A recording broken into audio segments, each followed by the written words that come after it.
নিজে ধামাচাপা দেওয়ার চেষ্টা করছে, নার্স খুন হচ্ছে ধামাচাপা দেওয়ার চেষ্টা করছে, ডক্টর খুন হচ্ছে, রেপ হচ্ছে, ধামাচাপা দেওয়ার চেষ্টা করেছে। শ্রীরামপুরে পোস্টমর্টম হবে না কেন? হয়তো ওখানে মনোজ বার্মা নেই, মনোজ বার্মা আছে এখানে, তার জন্য শ্রীরামপুর থেকে বডিটাকে পাঠানো হলো মেডিকেল কলেজ। এই পোস্টমর্টমে যাতে ম্যানিপুলেট করা হয় তার জন্য এইসব প্রোগ্রাম করা হচ্ছে।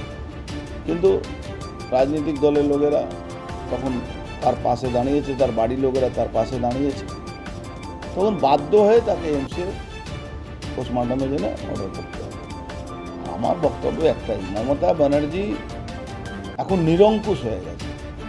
উনি শাসনে থাকার জন্যে উনি মানুষের গণতান্ত্রিক অধিকার, সাংবিধানিক অধিকারকে লুটে নিচ্ছে, করতে যে সাংবিধানিক অধিকার মানুষ যাতে না পায় তার জন্য উনি সবসময় চেষ্টা করছেন। এই পরিস্থিতিতে পশ্চিমবাংলা এখন মানে ল অ্যান্ড অর্ডার সিস্টেম, আইন কোনোটাই পশ্চিমবাংলা কেউ মানছে।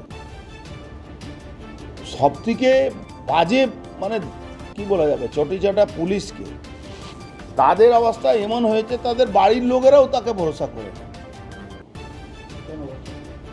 কেন এইভাবে দুর্নীতির সঙ্গে যুক্ত হয়ে যাচ্ছে, পরিবারের লোকেরাও ভরসা করছে না।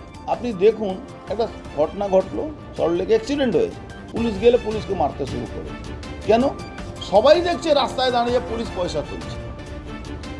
যখন রাস্তায় দাঁড়িয়ে পুলিশ পয়সা তুলবে তো মানুষের ক্ষোভ জন্মাবে, সেই মানুষের কাছ থেকেই তো পয়সা তুলছে। তখন এই সমস্যাটা আসছে কি পুলিশের উপরে ভরসাটা আর থাকছে না। মমতা ব্যানার্জি নিজের স্বার্থের জন্য পুলিশকে চাকর বাকর বানিয়ে দিয়েছে। পুলিশ তো সংবিধানে রক্ষা করার জন্য। পুলিশের মাথায় অশোক স্তম্ভ থাকে, অশোক স্তম্ভ ভারতবর্ষে প্রধানমন্ত্রীর কাছে থাকতে পারে না, সেখানে পুলিশকে আর্মিকে দেওয়া হয়েছে। সেই জায়গা উনি পুলিশকে দলদাস না চাকর বাকর বানিয়ে দিয়েছে।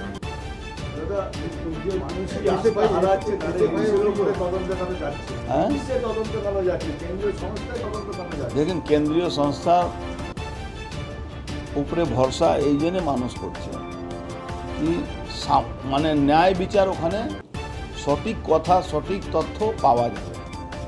নালে স্টেট গভর্নমেন্টের যে হসপিটালগুলো আছে টোটালটাই পলিটিক্যালাইজ হয়ে যায়। ওখানে ইউনিয়ন তৃণমূল জোর করে দখল করেছে, ইউনিয়নে ইলেকশন হয় না, কলেজে ইউনিয়নে ইলেকশন হয় না, ইউনিয়ন দখল করে বসে আছে। আমাদের আদালতকে হস্তক্ষেপ করতে হচ্ছে কি ইউনিয়ন যখন নেই আপনি ইউনিয়ন বন্ধ করে দিন, কোনো ইলেকশন হয়নি। তো সেই জায়গা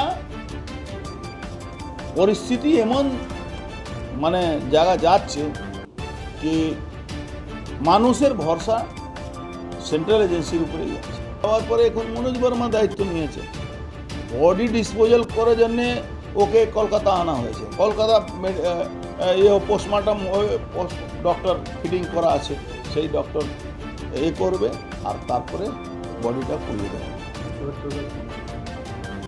বাধা পলিটিক্যাল পার্টি, বিজেপি কর্মীরা ওখানে রাস্তায় দাঁড়িয়ে প্রতিবাদ করেছে, তার জন্য বাধ্য।